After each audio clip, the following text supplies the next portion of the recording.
I always tell myself, what is the worst thing that can happen? They will say no, and that's okay. Yeah. Design Milk, for example, right? So we will have a feature with them very soon. And they've been on my vision board for the last 4 years. I've never been lucky. And you just have to keep going. And then one day it will happen just because you had that dream, you wanted to be there. And I think that's my mantra for my rest of my life. Welcome to Behind the Design, a podcast where we unfold the details behind the designs we know and love and explore how each project comes to life. I am Camilla Ingall, owner of Unfolded, an interior design and styling studio.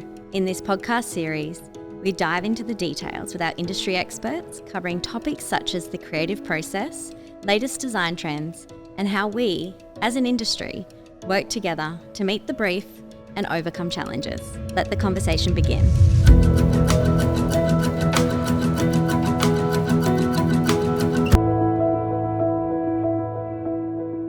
Some designers create objects, others create conversations. For Nelli Hegi, furniture is a form of self-expression, one that invites emotion, reflection, and honesty into the spaces we live with every day.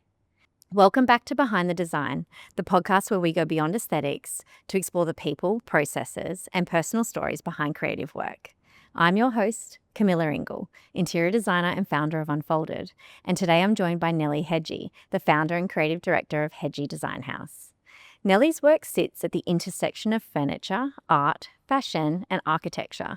Her pieces are bold, expressive, and deeply intentional, designed not just to function, but to spark emotion and conversation. What stands out about Nelli is her willingness to design from a deeply personal place. She doesn't chase a fixed signature style or market approval. Instead, her work evolves alongside her own growth. That kind of honesty takes confidence, and it's refreshing in an industry that can sometimes prioritize polish over meaning. We're often shown the finished product, the chair, the table, the image. But what I'm really excited to explore today is what sits behind Nelli's work, the emotion, the self-reflection, and the stories embedded within each piece. Nelli, welcome to Behind the Design. Thank you. So good to have you. And so you and I caught up recently chatting about this episode, and one of the things that you mentioned to me was around having a signature style or not. So tell me a little bit more about that. Yeah, that's a great question. So I always try to use that quote, design becomes powerful when you stop trying to impress and start trying to express. And early on in my career, I think the first 2 to 3 years, I had an incredible consultation with someone, and she told me that I need a signature style. So my whole goal was to try to impress and get validation from magazines. And I think that moment actually stopped me from creating. I tried to find out, oh, what is my signature style? Who do I want to become? I guess that was a good thing that I had that consultation. That person pushed me into the corner to actually question it. What do I want to stand for and what do I want to be known for? And then I think I needed time to figure this out and to build my confidence to speak a language that I'm speaking now. So I believe signature style is, yes, it's important, but it takes time. And I think we all need to give ourselves permission to take that time and to find that voice. And it is interesting when I have always thought about signature style as a designer as well, or, branding, anything that could somehow kind of pocket you. And then you do lose expression, right? Because you don't feel as like a lack of freedom to express, or what if I don't want to do that signature style that I liked 2 years ago? Now everybody knows me for that. How do you pivot? Like it can be quite tricky. I think that's where evolution comes into place. You know what I mean? So yes, you may try out for 2 years that style that you absolutely loved. And I think at the moment I have that great passion for fabric. And I always had from the beginning. I just didn't know that this might be my superpower. I love the combination of different materials like marble and fur or fur and feathers. I just love the textures. I don't know if that's going to be my signature style in 2 to 3 years. I don't know. And I think it's okay to evolve and to say, cool, I will try something new. Yeah, it's like having that permission, as you say. And so with Hegi, where did it all start for you? What was the first moment that you thought, you know what, this is something I need to pursue? There are quite few moments, to be honest. I think one significant moment was for me we started in 2020, right? But I went home because my father passed away. And To Kazakhstan. no, I went to Germany, Germany, yeah. So I was born in Kazakhstan and grew up in Germany, and my whole family moved to Germany. Now, the difference between Kazakhstan and Germany is that in Kazakhstan, the way we grew up, it was very basic and a lot of craftsmanship, because you just don't go into furniture stores and buy random pieces and refurnish every 5 years or something like that. That's not going to happen. So, and then we moved to Germany, and that was the opposite. My mom was absolutely trapped into that idea of refurnishing every 5 years and getting something new, something fresh, something trendy. That was her view of life. And I'm not saying that it was cheap, it was quite expensive. So, and then I went back in 2020 because my dad passed away, and I came home and I was empty. Because she moved into a new home. She wanted a clean start. And there was nothing that remembered me, my dad. I had no memory, nothing. And that's where I understood the importance of furniture. Because I feel like we spend so much time with furniture. We spend that, with the daybed or with that armchair.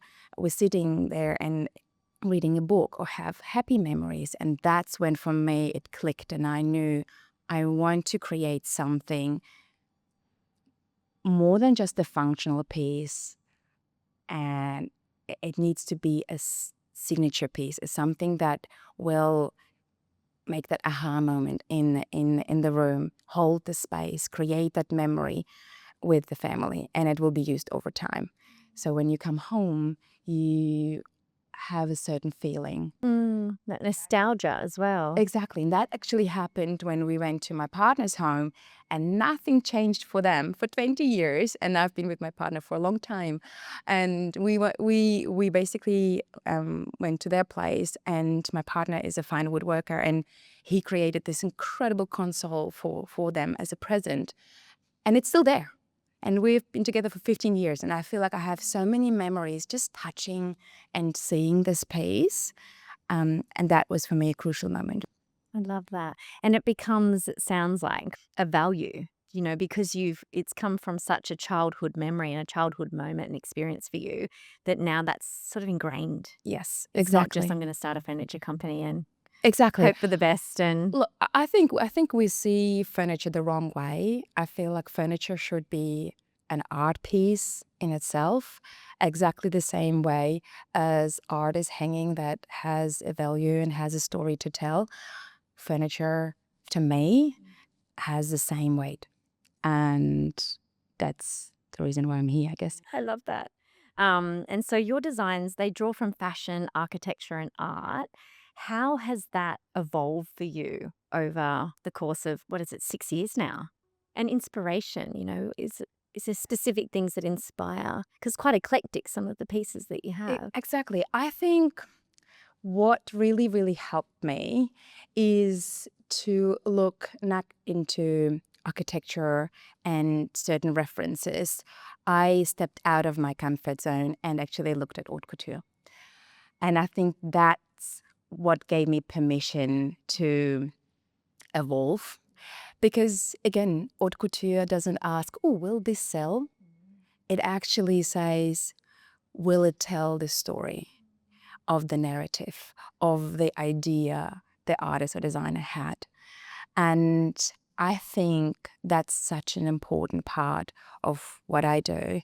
I don't want to create furniture that will just sit in a corner. I really wanted to hold the space, create the space, create a certain feeling when you walk inside and the home. And that's my job. And I love using, for reference, haute couture because it allows me to express myself. Absolutely. You mentioned your partner is in fine woodwork. So how does that parallel with what you've created, or are you a team with Hegi? Yeah. Yeah. So my partner started with me. We've been a team of one, two, in the beginning. And the more we evolved, the more team members we have. So we have, you know, fabric artisans. She's incredible. She actually worked in London beforehand. So, and then we have again fine woodworkers and metal experts. So I feel like we've got them all together in one place, and they're all incredible. And is this at a warehouse, or how does it all work? Yeah, so we have a studio on the south coast in Albion Park, and that's where all our pieces are getting created. It's pretty exciting, and especially Australian made, right? I know. And I think that was one of the most important things to me, like really sticking with the values I have. There's obviously that pressure for commercializing it more, the push for growing and faster and being more successful. But it did not land for me. On paper, it looks amazing, definitely, but I could not justify it, and I think I had to bring it everything in one studio, except the upholstery, but everything else in one studio, and just really work with the artisans together and create something that will last. And not just that actually from prototyping to actually getting it done. Quality control all in as one. well. Yeah. And you're overseeing that whole process. Wow. Yes. We're actually working right now on Le Drape, the French design. Yes, I was going to ask about the fringe chair. Is this a adaptation of the fringe chair, or is this? No, that's Le Drape is, well, the whole collection idea is all about self-doubt and self-expression. That was my emotional state of mind when I created this. And again, looking at the haute couture, it gave me that permission to express myself and look beyond, oh, I'm inspired by the architecture, or I'm inspired by this reference. I really started to dig deeper and say, okay, what is and why am I inspired? What is the feeling I'm having when I take this reference? And so Le Drape for me is like all of these fringes represent actually the journey that I had to take for the last 4 years. Well, I released it last year. That I had to take in order to get here. Or the feather chair, it's really stepping out of my comfort zone and judgment, and not looking back and saying, okay, what will people think? No, it's about like, okay, what will they feel when they have this piece? It's an art piece, yes. Is it functional? Maybe.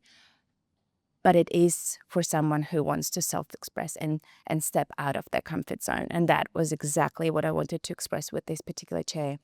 Because I have never seen a feather-fur combination as a chair. And it took me 2 years. I'm going to not lie. It took me 2 years to publish it.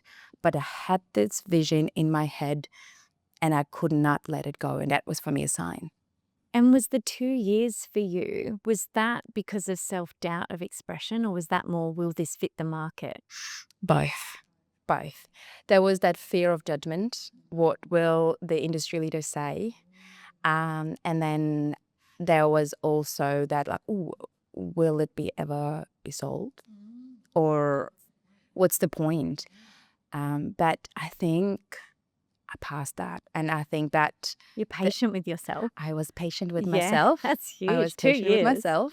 And the funny part is when you ask everyone, what do you think?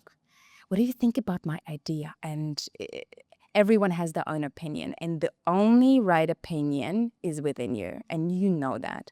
And I think trusting your instinct, that's the most important thing. really helped me. Absolutely. And it's interesting because I imagine over 2 years that it almost would have been like a subtle roller coaster for you going in and out of don't bother, no, commit. Actually, yeah, I'm inspired today. Don't bother. And it's so interesting how you say that we do ask so many people. And I used to do that for a living. Like everything I needed 6, 7 opinions. And now I notice myself going to do that. Quick check-in. What are you trying to achieve? Is it validation? Is it approval? And that's typically what we need, but it's like from who? Why are we not having a moment with self? Do I really want this? Do I see success in what I'm trying to achieve? And what if my goal's a little wild? Do I do it anyway? Yeah, good on you. I couldn't agree more. I think that's the most important thing for every creator, for every entrepreneur, basically everyone who just wants to give it the go, not to fear the judgment that will follow. It will always be. You will be judged no matter what you do. And I think you just have to follow through and be honest to yourself. What is the intention? What do you want to create? And for me, it was creating something that is emotionally deeper, on a deeper level than I did it before. And I think that was the most important thing for me. Yeah. And it seems like you achieved it because your pieces could be in a museum. That's the goal. Yeah, they're gorgeous. One day we're going to have like a museum, furniture as art. Yeah. And does your studio have a showroom? We have a little showroom, and we do like private tours when people come along and would like to experience and touch and feel it. So we definitely do that online as well. So I think it's really distanced way, but we're trying to make it as human as possible. Yeah, yeah, and that comes with having the customers front of mind, having those conversations. You're probably getting a lot of DMs, so it's a lot to kind of stay across. But if everyone can't get to the showroom, then that's sort of a must-have for business owners these days. Yeah. You mentioned working with a business coach to shift towards more storytelling. So why do you think sharing the why behind the piece matters so much? And I noticed that this is a goal for you as of this year, and you're definitely becoming more camera facing and then getting out there as well. You're doing some street Q&As. So tell me more about this. I think the most important thing is for me, like going really into the street interviews, it's finding out what do people collect, what they desire, and why, and what is actually meaning to them. That's number one. I think, I am the artist. I don't call myself a furniture designer because I think there are incredible furniture designers out there. I'm not one of them. I think I'm an artist, and I'm really getting to a point that I am allowing myself to express my feelings and express my storytelling. And that's what I want to be doing. I want to create a feeling for people that they can relate to when they own a certain piece. And I think that's why we do it more, what did you say, camera facing? Because we are obviously living in that online world. And how do you want to bring the art to the audience? And the only way you can do it if you are present and you show yourself and you tell them more about the pieces and what you do and what was the inspiration and the reason why. And I think that's a big goal for me for this year. And I think what I'm hearing under all of this is connection. Absolutely. Absolutely. We're seeking all connection, don't we? I feel like we are so far apart in that online world that we all need that human connection. And if it's a DM, if it's a beautiful comment that will make me smile because they say I love it, and you're like, that's like an instant confidence boost. And or an online consultation where you speak to the customer directly and actually find out what was the reason. What did they feel when they What did you resonate with? Yeah, so that's what really makes it or breaks it. I love that. Yeah, I definitely one of the catalysts for starting Behind the Design, the podcast, was exactly that.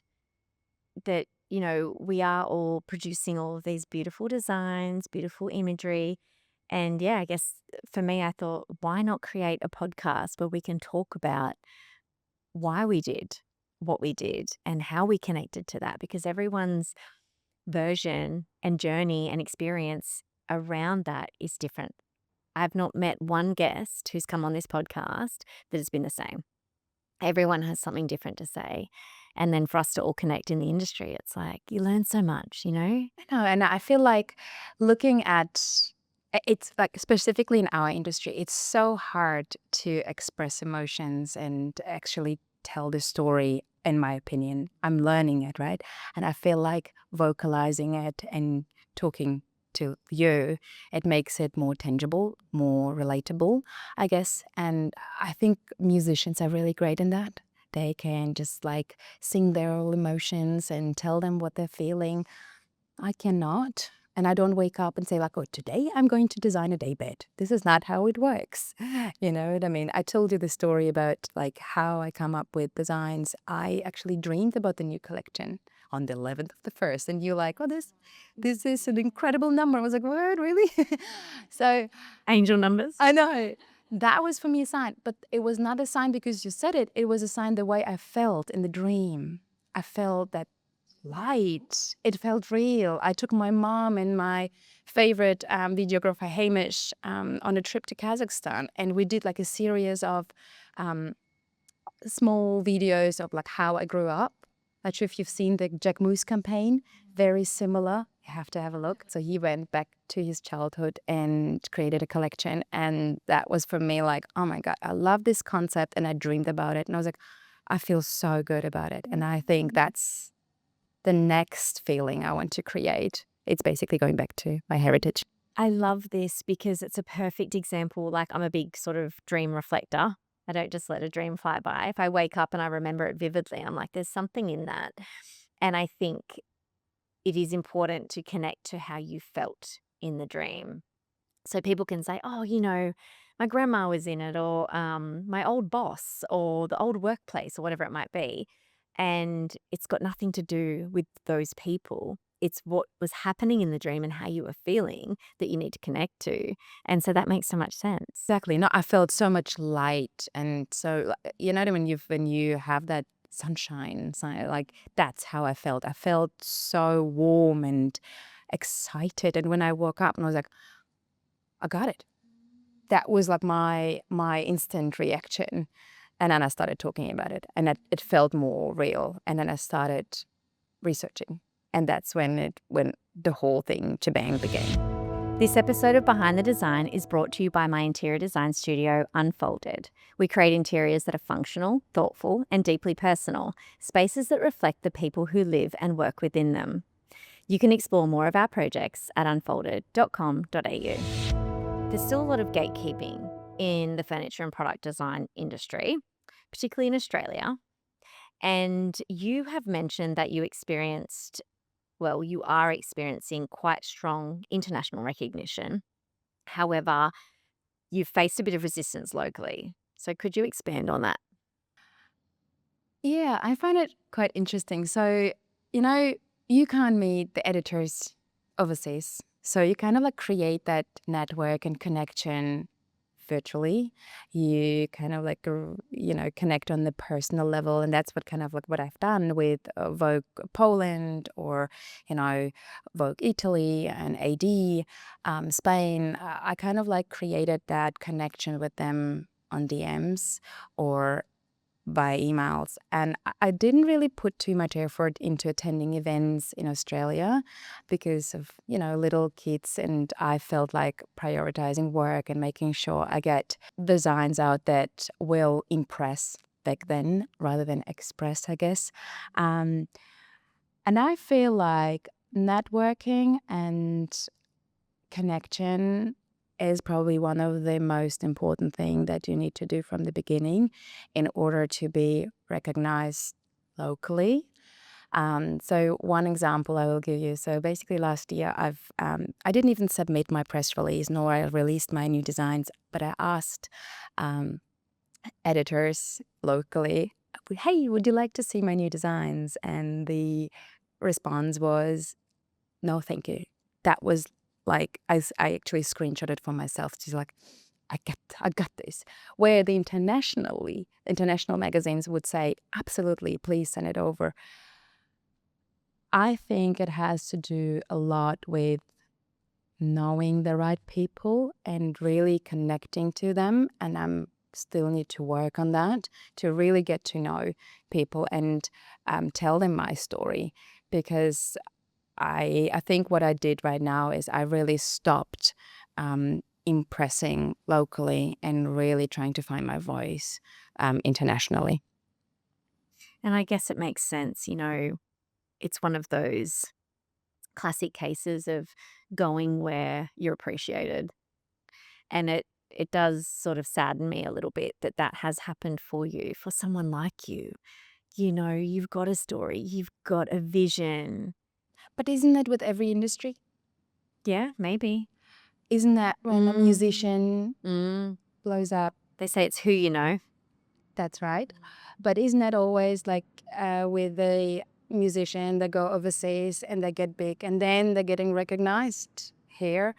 It's sad, obviously. And I feel like there is a lot of lost talent. And I think that's the most important and crucial thing what we are missing here. And I mean, I'm now nearly 6 years in the business. I still feel like I'm a startup. I don't have the network, or I'm building it to a certain point. I would like editors locally to be more open for local talent, to actually see what they want to say and to actually get to know them and not be all about like who knows who. And, I think about what we see now online editorial. I do notice that, there is still quite a lot of recognition between print and digital, but sometimes it's on repeat, particularly in our industry. It's the same photographer again, shooting. It's no wrong or right, but you're right. Like, I think that's why someone like yourself and your brand, Hegi, stands out.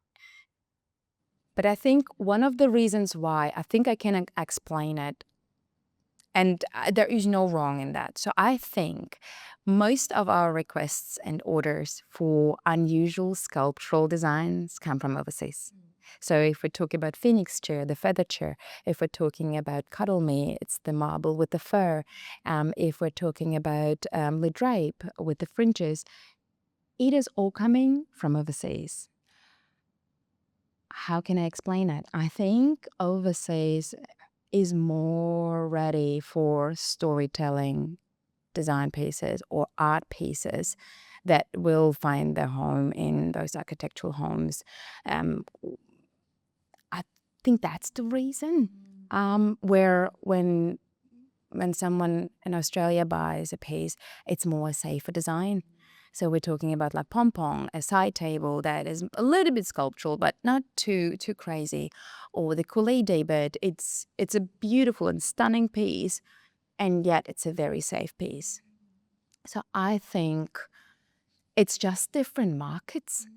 And maybe the reasoning for it, and I try to explain it to myself, maybe when the print or the online magazines come out, they don't see the vision for Australia and don't know how that will resonate with the Australian people. Could be, don't know. Again, it's safe. They're not going, you know what, a little bit risky here, give it a red hot go. It's like, that works. I'm just going to keep on that wheel. Yeah, it's so interesting. Where I think this is what was holding me back for the last 4 years. And that's when I did hesitation, because I don't fit in the market, because I didn't have the international presence. And then when I let it go, and then I started connecting with the international editors, You and just got to reach submitted. out, don't you? You just have to reach You just out. got to, it's like a cold call. It's the best thing you can do. Just send them an email. If you don't know the email, send them a DM, and they will reply. and they're really loving and caring because they want to see something new. That's their job. That's their job, to see something that is boundary pushing, something that hasn't been seen before. They will appreciate more. And it is interesting because it's one of those things that I've experienced with reaching out, to you even for the podcast. It's kind of a cold intro. You may have not known about the podcast, and someone like me could have hesitated and gotten into my head about it and doubted if you'd want to be on it. And I could have had 900 thoughts and just completely missed this opportunity. Whereas, what's the worst case scenario? You say, oh, not interested right now. And then that's okay too. But you didn't. And so it's like, we've got to look at the ratio of the wins. Exactly. I always tell myself, what is the worst thing that can happen? They will say no, and that's okay. Yeah. And yeah, well, you have your favorites, I guess, and you're like, I'm gonna put you, if they even if they say no, and that's one of the most, I think, Design Milk, for example, right? So we will have a feature with them very soon, and they've been on my vision board for the last 4 years. I've never been lucky. I reached out to all the editors and tried to get on a hold of them, and you just have to keep going. And then one day it will happen, just because you had that dream, you wanted to be there, and I think that's my mantra for my rest of my life. But it's good. You got to give yourself that self-talk and having the vision board because it keeps you in check. Like at the start of this year, I did a new one for 2026. I'm not overly into like a New Year resolution because I'm like, I have 90. I have too many that I want to achieve. So then I overwhelm myself. So what I do is just a really, really simple vision board, personal, professional goals, keep them around 3 to 5 years. And if this year progresses me to that goal, I'm okay. Yeah. I'm content. You're one rather step than, closer. yeah, by February 9, I'm going to have this in the, Well, that's me. Yeah. But like, if that works for you, there's no wrong or right. For me, I get too fixated, so it doesn't work for me.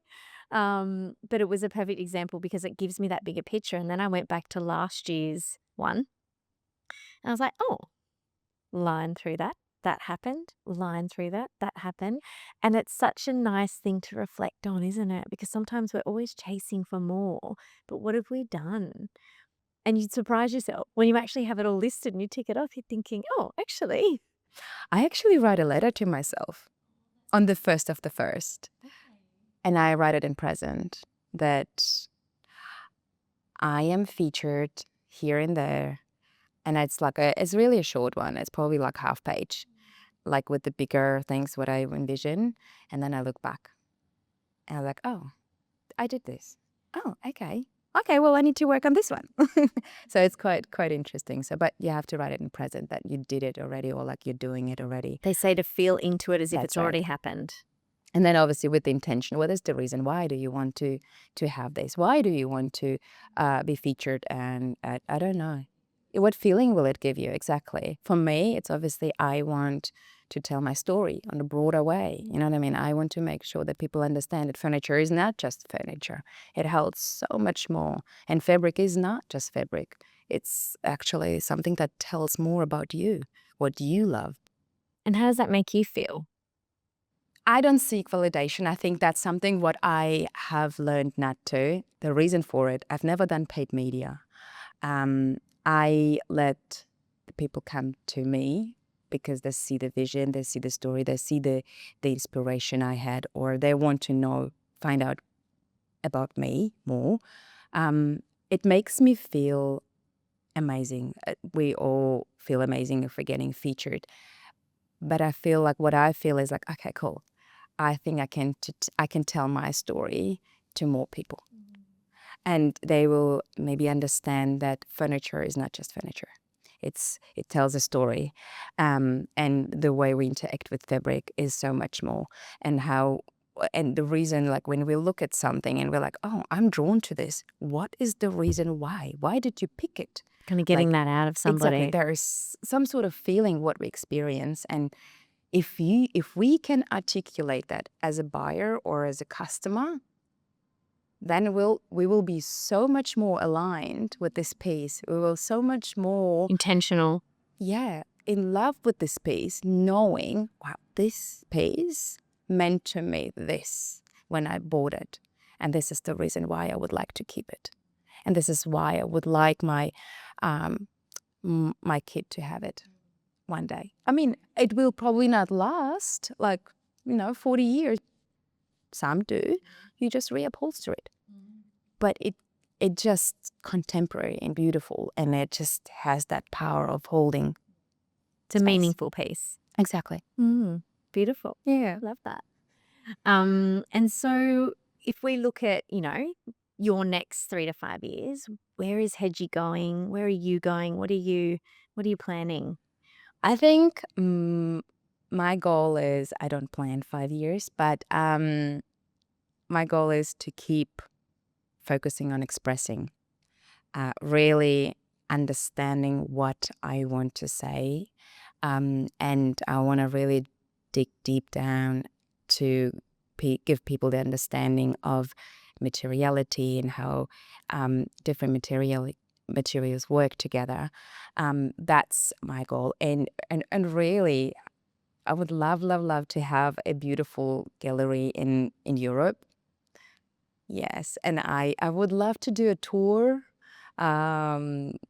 hopefully this year. So we're in talks to do a mirror show that will be focusing on self-expression, as the Idea collection is all about that. So hopefully that will happen and we can go to Paris and Milan. Not Milan, Miami, sorry. Miami. Yeah. Miami, Florida. Yes. Wow. So what's happening in Miami? Well, there is obviously the beautiful design week we have, and I absolutely love the vibes there. And I feel like that's where our customer base is. So we got a lot of inquiries from New York and Miami, and I feel like we will be a right fit there to present what we have to say. Yes. Because I noticed on your story this morning, there was a beautiful console side table that was heading to New York. I love that. Just a little quick story.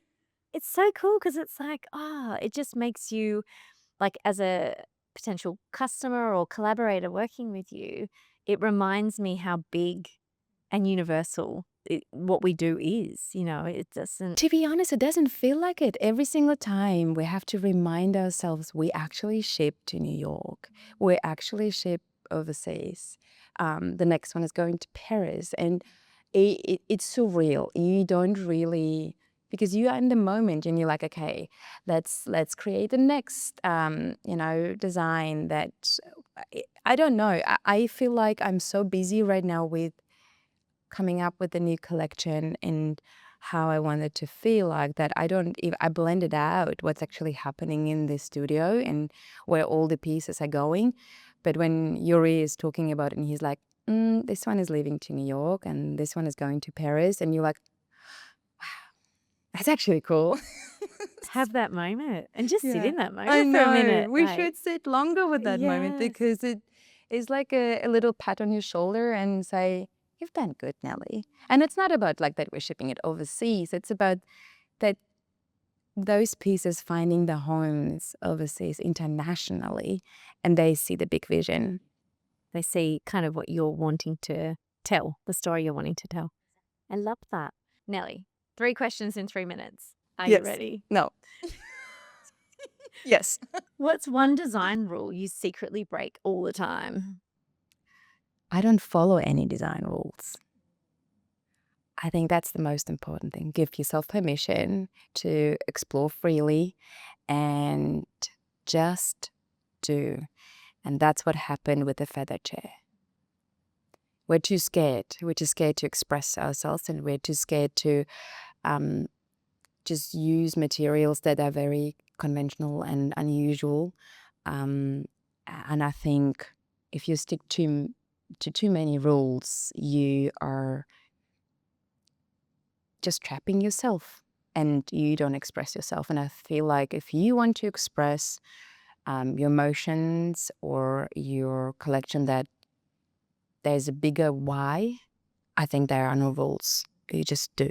Okay, what do you now say no to that your younger you always said yes to? I was a people pleaser. I would say to everything yes. And I would say, even I have no time, I would say, yeah, that's fine, I can do that. I say no when I feel uncomfortable. I say no when I feel I'm not aligned with something. And you get that feeling. Like, you know that. And you just have to it's an instinct what you have, and you just have to follow it through. I say no to when it doesn't feel right, especially when I design something and it doesn't feel me. I got told once, actually, just design some tables and they will sell. And I could not design just some tables because that's where the money is sitting. I couldn't get over that blockage, whatever it was in me. Didn't feel aligned, and I said, no, I can't. I will design when it comes to me at the right time, and it may take 2 years, and that's okay. And you look back now and think, thank Yeah, God thanks I God. did that. I didn't do it. Oh, it sounds so generic. I know, but we're living in a world where it's all faster and commercialized, and it's all about profits, and you need to make sure you have 90% profit, otherwise you're not succeeding. But what is success? Final question. Mhm. What's an unusual skill or talent you wish you had? Funny you ask. I'm a big fan of Schiaparelli and the furniture. They create really beautiful haute couture pieces. And I actually DM'd them, can I be your intern for 2 weeks? I really would like to master the way they create and put together materials together. How did you say, sew? So I would like to sew like a haute couture master. I would love to Imagine do being that. able to do that. I know. Like, I would save so much time on prototyping. Totally. Totally. Yes. Well, it's been wonderful having you on. Thank you for being a part of Behind the Design. Thank you. Thank you so much. It was a pleasure to be here. There are so many powerful takeaways from this conversation with Nelli. That creative courage often comes from embracing uncertainty, that storytelling gives objects emotional longevity, and that backing yourself, even when the industry resists, is sometimes the most important design decision you can make. For those listening, you can explore Nelli's work through Hegi Design House and follow along as her next collection comes to life. If you enjoyed this episode, please follow Behind the Design, leave a review, and share it with someone who values creativity with meaning. I'm Camilla Ingall, and this has been Behind the Design. Until next time.